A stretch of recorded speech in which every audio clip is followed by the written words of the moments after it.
DC here. Hi, guys and gals. Yeah, it is Sunday morning, a little bit later than sometimes. It's 20 past 9. Yep. Let's see. It's going to be a lousy day weather-wise, actually. We had a relatively nice day yesterday. Mm.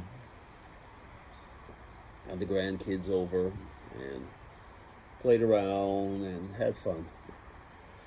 But today, really not so nice. Oh well. Towards the end of the month, it's fall, isn't it? And it's going to be one of those fun days, where I do the accounting and pay off the bills. I tend to do that, well, mostly once a month, I'd say, unless something comes up that really should be paid quickly. But, yeah. Oh, one of the fun days, when you say, like, oh, goodness, that also. Over here we have private health insurance. It's not optional.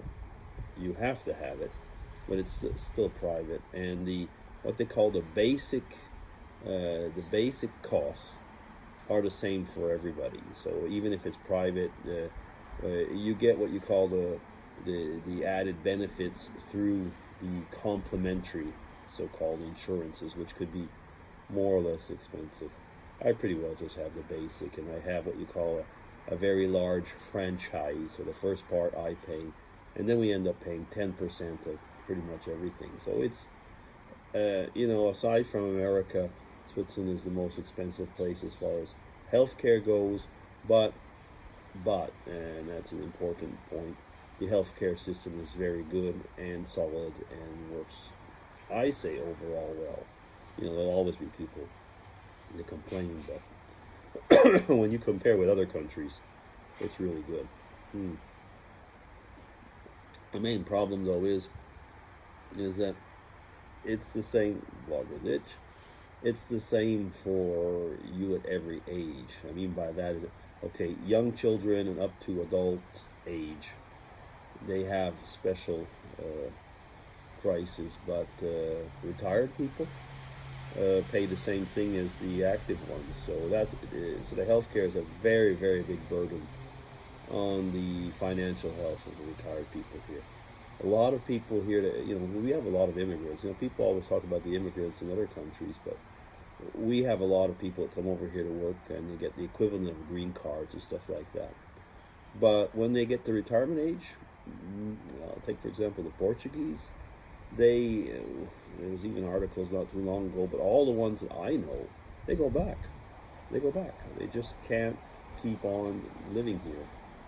It's an expensive place, Switzerland is. People keep thinking we're rich, and I keep telling them, no, we got good wages, but the prices are, people will look at the prices here and they kind of like get a heart attack, maybe that's what happened. But they get a heart attack, or I can't believe it. And I say, yeah, well, people say you get good wages, but we pay the equivalent in the price bracket. So, people aren't richer here. They really aren't. Some are. There's some rich people everywhere. Yeah. Was I going to talk about that today? I didn't know I was. It's the same thing. When you just turn on a camera and start vlogging, you never always know where you're going to end up, do you? That's the nice thing, actually, of regular vlogs, I guess. You just start chatting with the camera and the people that are on the other side of that camera. I think I've said that before. I've got 2 Facebook accounts, and one I call it the YouTube Facebook. That's mostly it's people, essentially 90% more are people that knew from YouTube, that migrated over to Facebook and don't do YouTube anymore. And the other account was one actually that I had even probably before, which was my name, like most people, and I thought I was going to find old friends and stuff like that. And that was mostly not the case. So actually, a lot of the people there are family members over in Canada, and my Irish friends. So actually, it's the only people that I have that are work related. But the Irish people are rather special. But there's not that many. There's just a few. And I mean, on that friends, so to say, on that account. Few. I don't even have. I just maybe a few friends here, but only a few. And nobody work related. No, I don't want them there. And but I'm on that account. All I'm getting of that is on that account. I'm a member of a couple groups, and one of them is you. Sutton Locals, I think it's called. So my hometown was Sutton, Quebec. Some people use it to show a few local political things, but a lot of the people that have been using it, have been showing like either pictures from around or pictures from before. I almost call this a few of those nostalgia type groups. And there's the one that's the Eastern Township, what was it called? Eastern Township Memories or something like that. Eastern Township Roots. And so people go around, and if you know Canada, the Eastern Townships is, well, the part where I was, we were near Vermont. So basically we were on the border of Vermont, but it goes up towards New Hampshire and so on. And it's quite a large region, and the advantage I don't know if I'd call it an advantage, but it was a bilingual region. Less now, but still there's very much, and especially when you look at the roots part, it's great. So I really, really, really love that group. A lot of my family members are there, my older cousins, for example, and people that have left. There's a lot of people that have left, and we show not only old pictures, there's some people that show like the contemporary ones, but today there was some pictures of a lake where we used to go. The lake was called Menfor Magog. And not too long ago, there were like pictures in the, oh goodness sakes, a long time ago from my hometown. And yeah, it really, the nostalgia then does kick in. There are times when I love where I live, and I have no intention actually to get back to what I was saying in the beginning. I have no intention of going back. I don't want to actually, but to see pictures, of those places, really do get to me.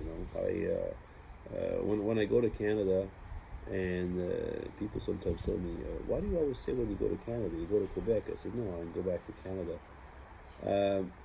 But I always do I almost call it my pilgrimage, because and when I have a car over there, I'll take my mom, and we go around to we go to different burial grounds. I say burial grounds, cemeteries.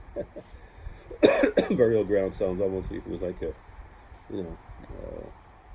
what are we supposed to say to be politically correct? I was going to say Indian, right? So call them native people. When you say burial grounds, but we do that. We go and visit the ancestors in a way, I guess. And I appreciate that, and we usually go and take a stop at Lake Menfor Magog on a place called Perkins Landing, so part of a hamlet, literally a hamlet of a few people called Vale Perkins, and that place really, really gets to me. It's beside a little, we call it a hill here, but over there it's a mountain called Owl's Head, and you can kind of almost feel when you're over there, I was going to say the emotion, and you realize it when you see the people on these groups. They show these pictures, like I say, it's called roots, because a lot of the people don't live there anymore.